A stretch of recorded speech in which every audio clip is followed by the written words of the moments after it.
बाबा कपाल भैरव और उनके प्रभाव और कृपा के बारे में जानिए, जिससे कि आप उनकी शक्ति, उनके ऐश्वर्य, उनकी प्रभुता और उनकी उपयोगिता के बारे में जान और समझ सकें। कपाल का शाब्दिक अर्थ खोपड़ी होती है। खोपड़ी न केवल मनुष्यों की अपितु हर प्रकार के जीव की होती है। ये तो हुआ कपाल का सरल सात्विक अर्थ। अब हम बात करते हैं इसके आध्यात्मिक अर्थ और इसकी उपयोगिता की। कपाल को ब्रह्मरंध्र भी कहा जाता है और अत्यंत सरल भाषा में इसे दिमाग कहा जाता है। भैरव का शाब्दिक अर्थ होता है रक्षा करने वाला या रक्षक।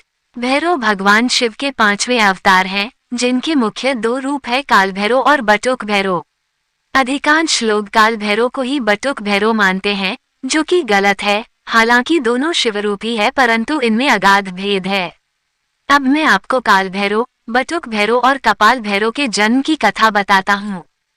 नमस्कार दोस्तों, आपका ही चैनल बातें ज्ञान यूट्यूब चैनल में आपका स्वागत है। कृपया चैनल को सब्सक्राइब करें, वीडियो को शेयर करें। धन्यवाद। पुराणों के अनुसार जब ब्रह्मा और विष्णु में विवाद उत्पन्न हुआ और दोनों एक दूसरे को अपना पुत्र बता रहे थे, अर्थात विष्णु कहते कि ब्रह्मा का जन्म उनसे हुआ है और ब्रह्मा कहते कि विष्णु का जन्म उनसे हुआ है। इसी बीच उनके मध्य में एक अग्नि स्तंभ प्रकट हुआ, जिसने उन दोनों से कहा कि आप दोनों में से जो भी इस अग्नि स्तंभ का ओर या छोर पता लगा लेगा, वही बड़ा होगा और वही सर्वत्र पूज्य होगा।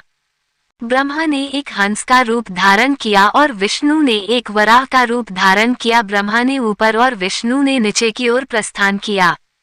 एक समय आने के बाद श्रीहरि विष्णु ने यह मान लिया कि इस अग्नि स्तंभ का कोई अंत नहीं है, परंतु ब्रह्मदेव किसी भी कीमत पर अपनी पराजय मानने को तैयार नहीं थे। कुछ ऊपर पहुंचने पर उन्हें वहां केतकी नामक एक पुष्प मिला। उन्होंने उससे कहा कि यदि तुम मेरा समर्थन करो तो मैं तुम्हें सबसे महत्वपूर्ण पुष्प की उपाधि प्रदान करूंगा। केतकी ने ब्रह्मा की ये बात स्वीकार कर ली और उस पुष्प को लेकर के ब्रह्मदेव वापस नीचे आ गए। जब उस अग्नि स्तंभ ने उनसे पूछा कि क्या आप दोनों में से किसी को मेरा और छोर मिला, तो इस पर नारायण ने तो मना कर दिया, परंतु ब्रह्मदेव ने कहा कि हाँ, मुझे मिला है और सत्यापन के लिए केतकी पुष्प को प्रस्तुत कर दिया। केतकी ने भी ब्रह्मदेव का समर्थन किया। तब उस अग्नि स्तंभ ने एक पुरुष की आकृति ग्रहण की और प्रकट हुए महाकाल महारुद्र भगवान शिव। उन्होंने ब्रह्मदेव से कहा कि आप असत्य बोल रहे हैं और ब्रह्मा को असत्य भाषण के लिए कभी भी न पूजे जाने का श्राप दिया और केतकी के असत्य भाषण के लिए उसे अपनी पूजा में प्रयोग में लाए जाने से निषेध कर दिया। तब ब्रह्मदेव ने क्रोधित होकर भगवान रुद्र को अपशब्द कहना आरंभ कर दिया और स्वयं को सबसे बड़ा बताने लगे। उस समय ब्रह्मदेव पंचमुखी होते थे। तब भगवान शिव को आभास हुआ कि ब्रह्मदेव में अहंकार व्याप्त हो रहा है और सृष्टि के रचना में यदि सृष्टि रचना से पूर्व ही अहंकार व्याप्त हो गया तो असमय ही संपूर्ण सृष्टि अहंकार के भाव से ग्रसित हो जाएगी। इसलिए उन्होंने अहंकार रूपी ब्रह्मदेव के उस 5वें सर को काटने का निर्णय लिया। परंतु इसमें भी एक समस्या थी। भगवान शिव इस बात को जानते थे कि यदि उन्होंने ब्रह्मदेव का सर काटा तो उन्हें ब्रह्महत्या का दोष लगेगा, और यदि उन्हें ब्रह्महत्या का दोष लगा और उसमें उलझ करके वो त्रिमूर्ति से अलग हो जाएंगे और असंतुलन व्याप्त हो जाएगा।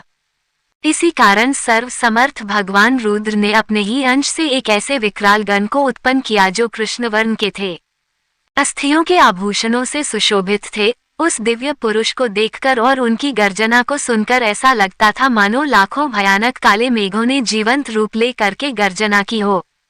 उनकी जटाएं देखकर ऐसा प्रतीत होता था मानो असंख्य भयानक विषधर हो। उनके मस्तक पर श्वेत त्रिपुंड की 3 रेखाएं ऐसी लगती थी मानो चंद्रमा ने उनके ललाट पर सुशोभित होने के लिए स्वयं को 3 टुकड़ों में विभक्त कर दिया हो। उन परम उग्र देवता की लंबी भुजाएं ऐसी लगती थी मानो लौह स्तंभ हो। भयानक अष्टमहानाग जिनका यज्ञोपवीत बने इतरा रहे थे, कमर पर बंधे मोटे मोटे घुंघरुओं से ऐसी आवाज आ रही थी जिससे हृदय विदीर्ण हो जाए। उस महाकाय महाबाहु गण को भगवान शिव ने स्पष्ट शब्दों में कहा कि ब्रह्मदेव के 5वें सर का छेदन कर दो। इतना सुनते ही उस वीर ने आव देखा न ताव अपने नाखून के एक ही प्रहार से ब्रह्मा का 5वां सर उखाड़ लिया, परंतु वो सर उनके हाथ में ही चिपक गया। जब उन्होंने भगवान शिव से इसका कारण पूछा तो उन्होंने उनसे कहा कि ये केवल ब्रह्मा का सिर नहीं है अपितु ब्रह्महत्या है।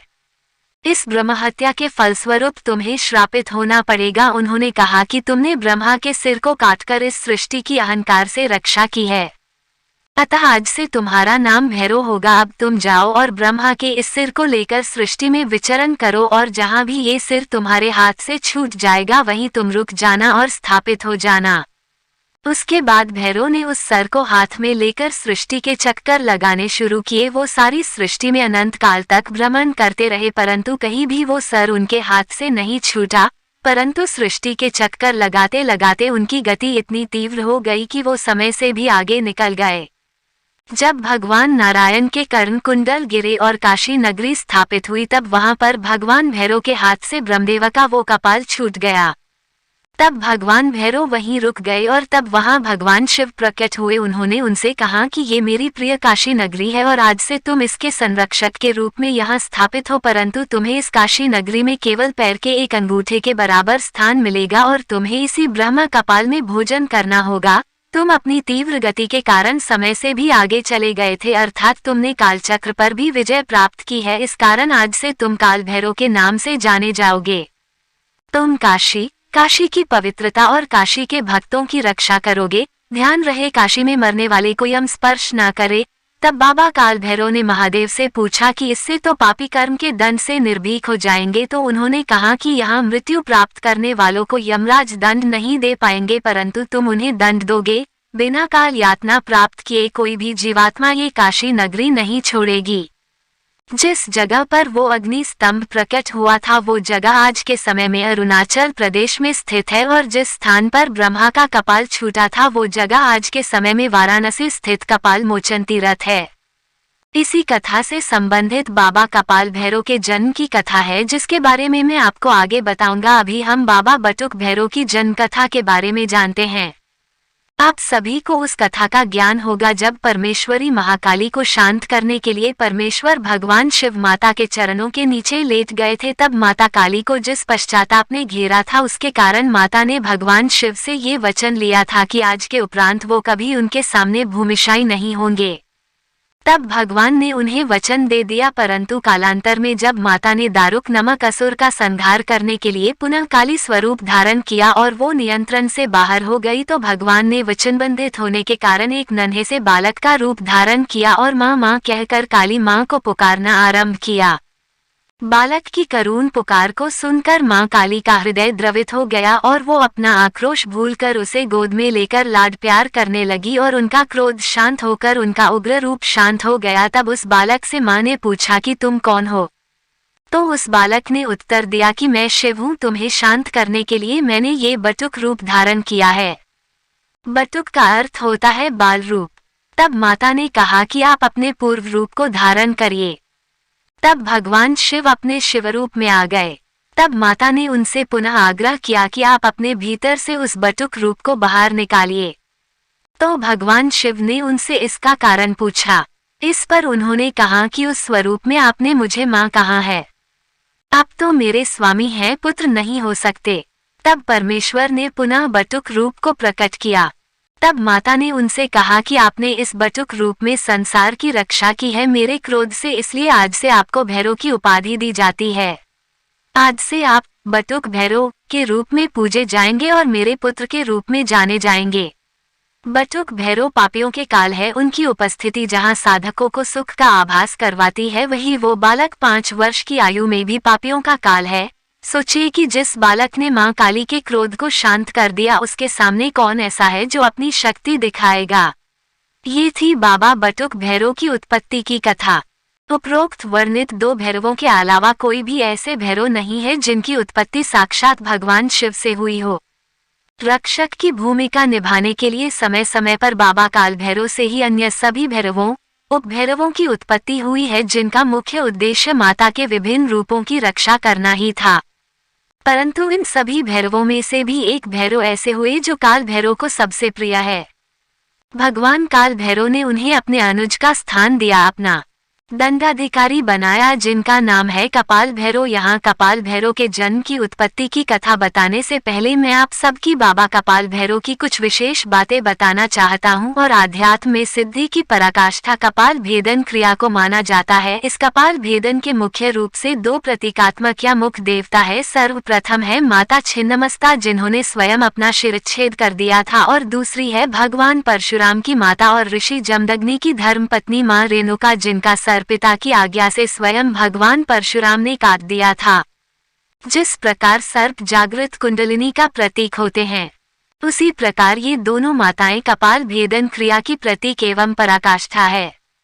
परंतु शास्त्रों के गूढ़ जानकार इस बात को जानते हैं कि इनके अलावा कुछ और देवता भी है जो कपाल के अधिष्ठात्र देवता है, जिनमें प्रथम है माता हिंगलाज। ये 52 शक्तिपीठों में प्रथम है। यहाँ पर माता सती का ब्रह्मरंध्र गिरा था, यानी कि माता सती का कपाल। और दूसरे है बाबा कपाल भैरव, जिनकी उत्पत्ति साक्षात ब्रह्मदेव के ब्रह्मकपाल से हुई थी।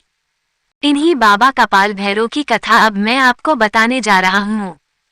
जैसा कि मैंने काल भैरव के जन्म की कथा सुनते हुए ये बताया था कि कपाल भैरव की कथा इनके अंत से संबंधित है, उसी के आगे से मैं बाबा कपाल भैरव की कथा शुरू कर रहा हूँ। जब बाबा काल भैरव को महादेव द्वारा काशी में स्थापित किया गया तो वो ये सोचने लगे कि भगवान ने मुझे दंड देने का कार्य दे तो दिया, परंतु मैं दंड दूंगा कैसे, क्योंकि मुझे कैसे पता चलेगा कि कौन सा व्यक्ति सही है और कौन सा व्यक्ति गलत। तब उनकी नजर पड़ी ब्रह्मकपाल के ऊपर। उनके मन में ये विचार आया कि ब्रह्मदेव के इस सिर के कारण मुझे मेरे पाप का दंड मिला, तो क्यों न एक ऐसे गण की रचना की जाए जो व्यक्ति के अच्छे बुरे का निर्णय कर सके और उनके कर्मों के हिसाब से उसे दंड प्रदान कर सके।